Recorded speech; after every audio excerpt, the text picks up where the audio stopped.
రాష్ట్రంలో digital university ఏర్పాటుకు ప్రభుత్వం చర్యలు తీసుకుంటుందన్నారు మంత్రులు. రాబోయే కాలంలో రాష్ట్రాన్ని విద్యకు నిలయంగా మారుస్తామన్నారు. హైదరాబాద్ నుంచి భువనగిరి వరకు ఎక్స్ప్రెస్ హైవే రోడ్ ఏర్పాటు చేస్తామన్నారు. భవిష్యత్తులో నల్లమలను పర్యాటక హబ్గా తీర్చిదిద్దుతామన్నారు మంత్రులు. రాష్ట్రంలో డిజిటల్ యూనివర్సిటీ ఏర్పాటుకు ప్రభుత్వం చర్యలు తీసుకుంటుందన్నారు మంత్రి Sridhar Babu. Data science, IT కీలక పాత్ర పోషించనున్నాయని తెలిపారు. Warangal LB college golden Jubilee ఉత్సవాలకు ముఖ్య అతిథిగా హాజరయ్యారు మంత్రి. తర్వాత హన్మకొండలోని ఐటీ పార్క్ ఎస్పీటీఐ సెంటర్ను పరిశీలించారు శ్రీధర్ బాబు.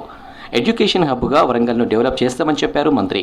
విద్యకు సంబంధించి రాబోయే కాలంలో ఒకటే, మనము ఈ రాష్ట్ర ప్రభుత్వం ముఖ్యమంత్రి రేవంత్ రెడ్డి గారితో పాటు మేము తెలంగాణ రాష్ట్రానికి సంబంధించి ఒక ప్రధానమైన ఎడ్యుకేషనల్ హబ్గా వరంగల్.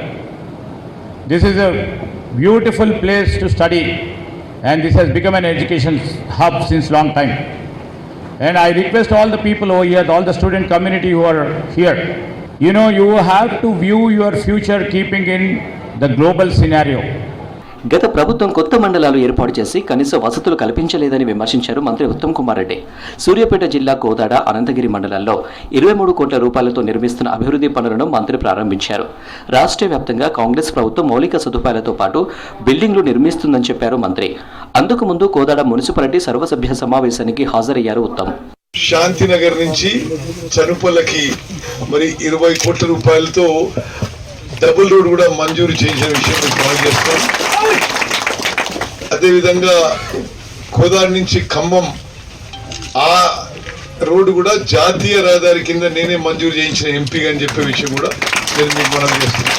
అదేవిధంగా కోదాడ నియోజకవర్గానికి రాష్ట్రంలోనే ఆదర్శ నియోజకవర్గంగా తీర్చిదిద్దడానికి ప్రజలకు ఉపయోగపడే మౌలిక సదుపాయాలన్నీ కూడా ఏర్పాటు చేయడానికి నిరంతరం కృషి చేస్తున్నాం అని చెప్పి నేను మనవి చేస్తున్నాను. హైదరాబాద్ నుంచి భువనగిరి వరకు ఎక్స్ప్రెస్ హైవే రోడ్డు ఏర్పాటు చేస్తామని హామీ ఇచ్చారు మంత్రి కోమటిరెడ్డి వెంకటరెడ్డి. యాదాద్రి భువనగిరి జిల్లాలో 100 కోట్లతో అభివృద్ధి పనులు జరిగాయన్నారు. భువనగిరి మండల ప్రజాపరిషత్ ఆత్మీయ వీడుకోలు సన్మాన కార్యక్రమానికి ముఖ్య అతిథిగా హాజరయ్యారు కోమటిరెడ్డి వెంకటరెడ్డి.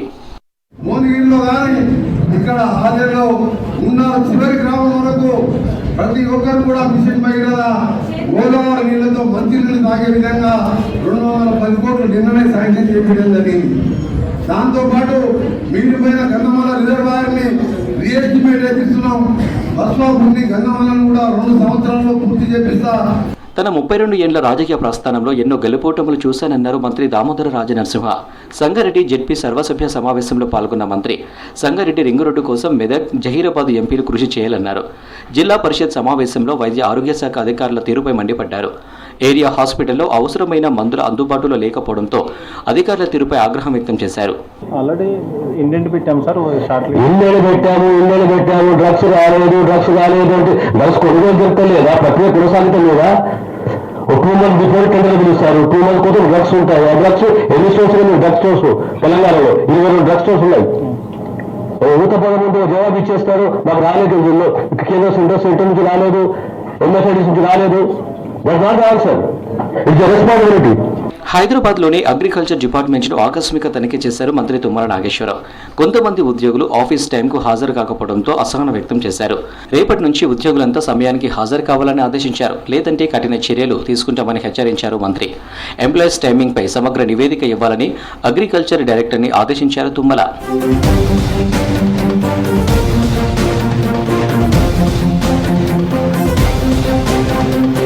రేపు నల్లమలలో పర్యటించనున్నారు మంత్రి జూపల్లి కృష్ణారావు. ఉమ్మడి పాలమూరు జిల్లా ఎమ్మెల్యేలతో కలిసి 2 రోజుల పాటు క్షేత్రస్థాయిలో నల్లమలను విజిట్ చేయనున్నారు. పర్యాటక ప్రాంతాల అభివృద్ధిపై అధ్యయనం చేయనున్నారు. భవిష్యత్తులో నల్లమలను పర్యాటక హబ్బుగా తీర్చిదిద్దుతామన్నారు మంత్రి జూపల్లి. పర్యాటక ప్రదేశాల్లో సౌకర్యాల కల్పన, స్థానిక యువతకు ఉపాధి అవకాశాలపై కసరత్తు చేస్తామన్నారు.